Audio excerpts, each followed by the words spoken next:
नमस्कार साथियों, मैं किशन जैन सीबी एंटरप्राइजेस भिलवाड़ा राजस्थान से स्वागत करता हूं आपका इस नए वीडियो में। तो साथियों, क्या आप जानते हो गवर्नमेंट फ्लैश जो है ना बिजनेस होते हैं ना उस पे ना लाखों रुपए की सब्सिडी प्रोवाइड करवा रही है। और हर साल है ना जो है ना फ्लैश ब्रिक्स होती है, ब्लॉक्स होते हैं है ना, और इको फ्रेंडली जो है ना प्रोडक्ट्स होते हैं ना उसको गवर्नमेंट कितना ज्यादा सपोर्ट कर रही है, उसको हर साल कितनी ज्यादा डिमांड बढ़ती जा रही है। लेकिन 90% लोग इसलिए सब्सिडी मिस कर रहे हैं क्योंकि उनको ना ये चीज पता नहीं कि ना जो सब्सिडी की चेकलिस्ट है वो क्या है ना। मतलब सब्सिडी है ना बहुत सारे लोगों की रिजेक्ट हो जाती है, वो किस कारणवश रिजेक्ट हो जाती है या लोगों को सब्सिडी क्यों नहीं मिल पाती है। तो सारी चीजों के बारे में आज इस वीडियो में अपन डिस्कस करने वाले हैं। तो वीडियो बहुत ही ज्यादा इंपॉर्टेंट होने वाली है। तो साथियों, इस वीडियो को आप शुरुआत से लेकर एंड तक पूरी देखिएगा क्योंकि इस वीडियो में मैं आपको एंड तक सारी चीजें अच्छे से क्लियर कर दूंगा, जिससे ना आप इन फ्यूचर कभी भी कोई सब्सिडी अप्लाई करने जाओगे तो आपके 101% अप्लाई हो जाएगी। और सब्सिडी के लिए कौन कौन सी है ना डॉक्यूमेंट्स लगने वाले हैं, कौन कौन सी इसमें ना स्कीम्स होने वाली है, सारी इन्फॉर्मेशन मैं आपको स्टेप बाय स्टेप इस वीडियो में बताने वाला हूँ। तो वीडियो में आप एंड तक बने रहिएगा। तो साथियों, सबसे पहले अपन बात करते हैं जो फ्लैश यूनिट है ना उसके बारे में कि फ्लैश यूनिट होती क्या है।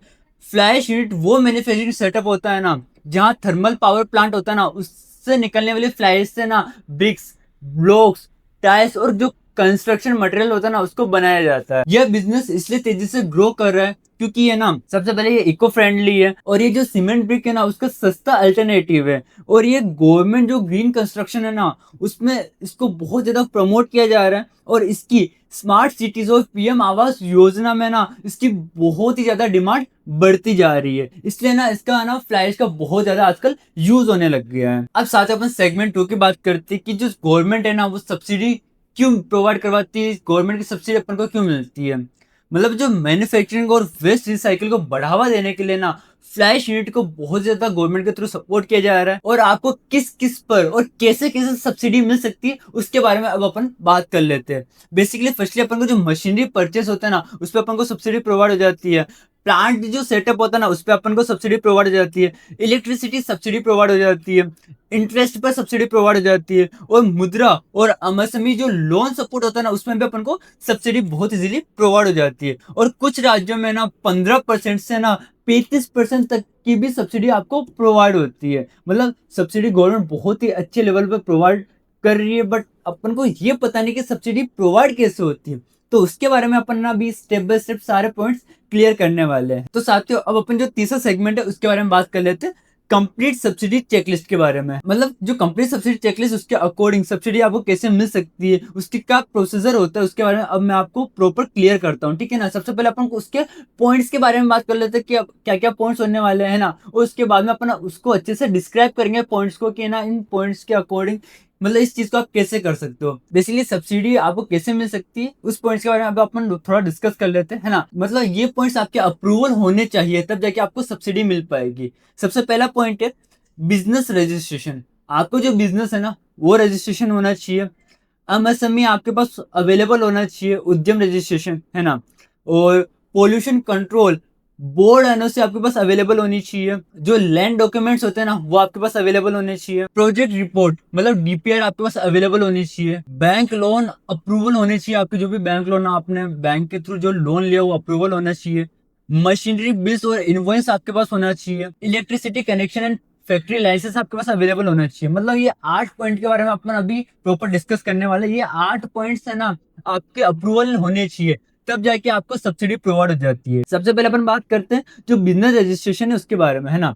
सबसे पहले जो आपका जो बिजनेस है ना उसको आपको रजिस्टर करना पड़ेगा। मतलब है ना पार्टनरशिप के अकॉर्डिंग रजिस्टर करना पड़ेगा या फिर पीवीटी एलटीडी के अकॉर्डिंग मतलब प्राइवेट लिमिटेड के अकॉर्डिंग उसको रजिस्टर करना पड़ेगा। आपका जो बिजनेस है उसका आपको जीएसटी होना चाहिए, जीएसटी सर्टिफिकेट आपके पास होना चाहिए, क्योंकि जीएसटी सर्टिफिकेट होता है ना तो उससे ना आपकी जो कंपनी है वो प्रॉपर रजिस्टर हो जाती है। या फिर पैन कार्ड भी हो सकता है आपके पास, पैन कार्ड भी अवेलेबल होना चाहिए। तो फिर आपको खुद का होना चाहिए, फिर है ना कंपनी का बन सकता है तो कंपनी का आपके पास अवेलेबल होना चाहिए। सेकेंड चीज है एमएसएमई के। एमएसएमई तो अवेलेबल होना चाहिए क्योंकि एमएसएमई सबसे जरूरी डॉक्यूमेंट होता है ना। अगर आपके पास एमएसएमई नहीं ना तो आप सिंपल सी बात है सब्सिडी वो ले नहीं पाओगे। ठीक है ना। तो आपके पास एमएसएमई होना चाहिए। और बेसिकली जो एमएसएमई है उसको रजिस्टर करने के लिए आपके पास कौन कौन से डॉक्यूमेंट्स होने चाहिए उसके बारे में अब अपन बात कर लेते हैं। उसके लिए आपके पास आधार कार्ड होना चाहिए, पैन कार्ड होना चाहिए और जो आपके बिजनेस है ना उसकी डिटेल्स होनी चाहिए, है ना। बिजनेस के बारे में सारी डिटेल्स आपके पास होनी चाहिए, जिसके अकॉर्डिंग आप आमदनी समय बहुत इजीली बना सकते हो। और जो तीसरा पॉइंट है वो है पोल्यूशन कंट्रोल बोर्ड एनओसी, ये आपके पास अवेलेबल होनी चाहिए, क्योंकि ये जो फ्लाई ऐश है वो है ना मैन्युफैक्चर एनवायरनमेंट से जुड़ा हुआ बिजनेस है ना, इसलिए पोल्यूशन एनओसी मैंडेटरी होती है, ठीक है ना।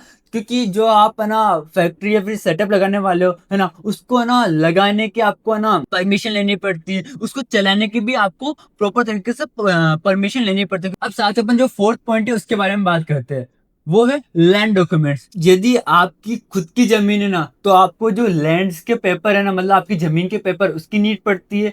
और दूसरी चीज है जो लैंड कन्वर्जन सर्टिफिकेट है उसकी नीड पड़ती है। इन दोनों चीजों की नीड पड़ती है ना सब्सिडी अप्लाई करने के लिए। अगर आपकी खुद की जमीन नहीं है, रेंट की जमीन है ना, तो जो है ना जमीन के पट्टे होते हैं ना उसकी नीड पड़ती है। वो जमीन के पट्टे आपको पता है, जो पटवारी वगैरह होते हैं ना उधर से आपको अवेलेबल हो जाता है, तो पटवारी आपके पट्टे बना देता है, तो आप पटवारी से पट्टे बना सकते हो। तो इन डॉक्यूमेंट्स की नीड पड़ती है लैंड डॉक्यूमेंट्स के अकॉर्डिंग। अब साथ ही जो फिफ्थ पॉइंट है वो है प्रोजेक्ट रिपोर्ट, मतलब डीपीआर। डीपीआर मीन्स होता है डिटेल्ड प्रोजेक्ट रिपोर्ट, है ना, इसी को डीपीआर बोला जाता है। डीपीआर बनाने के लिए भी कुछ चीजों की नीड पड़ती है, मतलब जो इन्वेस्टमेंट कॉस्ट है उसकी नीड पड़ती है, मशीनरी डिटेल्स की नीड पड़ती है, और प्रोडक्शन कैपेसिटी की नीड पड़ती है, रॉ मटेरियल सोर्स की नीड पड़ती है, प्रॉफिट प्रोजेक्शन होता है ना उसकी नीड पड़ती है। मतलब इन डिटेल्स की आपको नीड पड़ती है डीपीआर बनाने के लिए। और डीपीआर बेसिकली आप जो आपकी सीए है ना, सीए से आराम से डीपीआर बना सकते हो। बेसिकली सीए बहुत इजीली डीपीआर बना लेते हैं, तो आप सीए से कन्वर्जेशन करके डीपीआर बहुत इजीली बना सकते हो। अब जो सिक्स पॉइंट है उसकी बात करते हैं, बैंक लोन अप्रूवल की, है ना। मतलब जो अधिकतर सब्सिडी स्कीम होती ना तभी एक्टिवेट होती है जब आपका जो बैंक लोन होता है ना वो अप्रूवल हो जाता है ना। बैंक लोन जब तक आपका अप्रूवल नहीं होगा तब तक आपकी जो सब्सिडी है ना वो अप्लाई नहीं होगी। और बेसिकली अगर आपको बैंक लोन अप्रूवल हो जाता है तो आप इनमें भी अप्लाई कर सकते हो। मतलब जो प्रधानमंत्री रोजगार सृजन कार्यक्रम है ना, पीएम ईजीपी योजना चल रही है ना प्रधानमंत्री की, उसमें भी आप अप्लाई कर सकते हो। मुद्रा लोन में भी आप अप्लाई कर सकते हो, और सीजीटीएमएसई में भी आप अप्लाई कर सकते हो। इसका मतलब होता है सूक्ष्म और लघु उद्योग के लिए ऋण गारंटी फंड ट्रस्ट, इसमें भी आप अप्लाई कर सकते हो। स्टेट इंडस्ट्री स्कीम्स में भी आप बहुत इजीली अप्लाई कर सकते हो, बट उसके लिए आपका बैंक लोन अप्रूवल होना चाहिए। सातवां पॉइंट है मशीनरी बिल्स एंड इनवॉइस, है ना, इसके बारे में अपन डिस्कस कर लेते हैं। सब्सिडी जो क्लेम होता है ना, सब्सिडी क्लेम के समय आपको है ना इन चीजों की नीड पड़ती है। मतलब जो मशीनरी के बिल्स होते हैं, इनवॉइस होते हैं ना, इनकी आपको नीड पड़ती है। ये जब आप दिखाओगे ना, है ना, तब जाके आपको जो सब्सिडी है ना वो आप आराम से ले पाओगे। जो सब्सिडी का पैसा है उसको आप आराम से क्लेम कर पाओगे, है ना।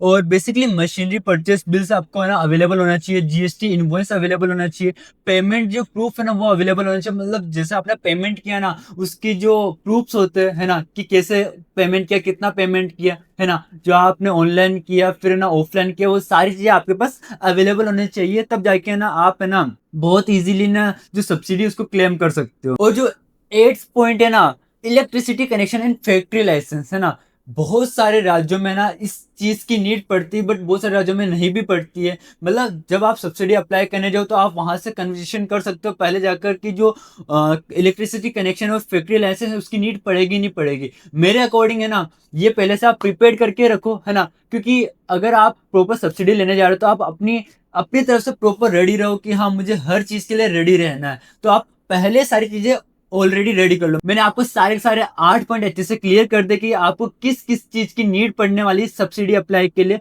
तो ये सारी चीजें आपके पास अवेलेबल होनी चाहिए, तो आप सब प्रॉपर पहले से प्रिपेयर कर लीजिए, है ना, जिससे आप आराम से अपनी जो सब्सिडी है उसको अप्लाई कर सको। अब साथियों अपन जो फोर्थ सेगमेंट उसके बारे में बात करते हैं, वो है बेस्ट गवर्नमेंट स्कीम्स के बारे में, ठीक है ना, कि जो गवर्नमेंट है वो और किस किस के अकॉर्डिंग आपको सब्सिडी प्रोवाइड करवाती है। जैसे कि जो ग्रीन मैन्युफैक्चरिंग स्कीम्स हो गई, है ना, क्योंकि जो ये है ना एक तरीके से एनवायरमेंट फ्रेंडली प्रोजेक्ट है ना, तो उसको प्रायोरिटी में रखकर है ना गवर्नमेंट इसमें फंडिंग प्रोवाइड करवाती है। तो आप ग्रीन मैन्युफैक्चरिंग स्कीम में अप्लाई कर सकते हो, पीएम ईजीपी में आप अप्लाई कर सकते हो, मतलब प्रधानमंत्री रोजगार सृजन कार्यक्रम में आप अप्लाई कर सकते हो, है ना। अगर आपका कोई नया बिजनेस शुरू कर रहे हो, है ना, तो उसमें ना गवर्नमेंट आपको ना पीएम ईजीपी में ना 15 से 35% तक सब्सिडी उसमें आपको मिल सकती है, ठीक है ना। और साथियों स्टेट जो इंडस्ट्री पॉलिसी है ना उसमें भी आप अप्लाई कर सकते हो। ये हर स्टेट की अलग अलग इंडस्ट्री पॉलिसी होती है ना। कुछ स्टेट में एक्स्ट्रा इलेक्ट्रिसिटी सब्सिडी और जमीन पर सरकारी छूट भी आपको मिलती है ना, बहुत सारे स्टेट में आपको प्रोवाइड हो जाती है, तो आप है ना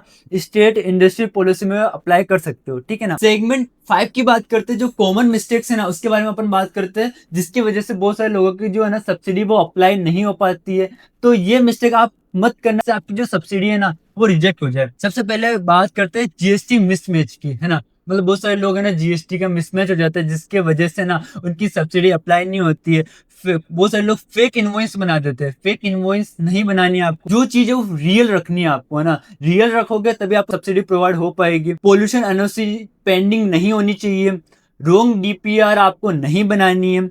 लेट एप्लीकेशन आपको फिलअप नहीं करनी है। और बहुत सारे लोग कहते हैं पहले मशीनरी खरीद लेते हैं उसके बाद में सब्सिडी अप्लाई करते हैं, तो वो चीज आप मत करना। पहले आप सब्सिडी अप्लाई करना, उसके बाद में आप मशीनरी परचेस करना, है ना। तो ये सारी चीजों का आपको ध्यान रखने की जरूरत है। अगर आपने इन चीजों का ध्यान नहीं रखा तो आपकी जो सब्सिडी है वो कैंसिल भी हो सकती है, ठीक है ना। तो इन चीजों का आपको ध्यान रखना बहुत ही ज्यादा जरूरी है। अब साथ ही जो छठा सेगमेंट है उसके बारे में अपन बात करते हैं, वो है कुछ प्रो टिप्स के बारे में, है ना, जिससे आपकी जो सब्सिडी है वो फटाफट से और जल्दी से अप्लाई हो सके। उसके बारे में अपन बात कर लेते हैं। सबसे पहले है ना, आप अपने सीए से ना डीपीआर तो बनवा ही लीजिए, है ना।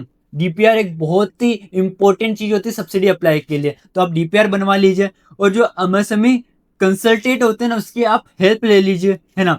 स्टेट सब्सिडी पोर्टल होता है ना, उसमें आप रेगुलर चेक कर लीजिए कि आपकी सब्सिडी अप्लाई हुई नहीं हुई, आपकी सब्सिडी क्लेम हो पा रही है या नहीं हो पा रही है। और आपके जितने भी डॉक्यूमेंट्स है ना उसकी आप सॉफ्ट कॉपी और हार्ड कॉपी अपने पास जरूर रखिए। तो साथियों, इस वीडियो में मैंने आपको जो सब्सिडी की प्रॉपर चेकलिस्ट है उसके बारे में सारी इन्फॉर्मेशन प्रोवाइड करवा दी है। सारे पॉइंट्स को मैंने आपके सामने रख दिया, सारी डिटेल्स आपको प्रोवाइड करवा दी है।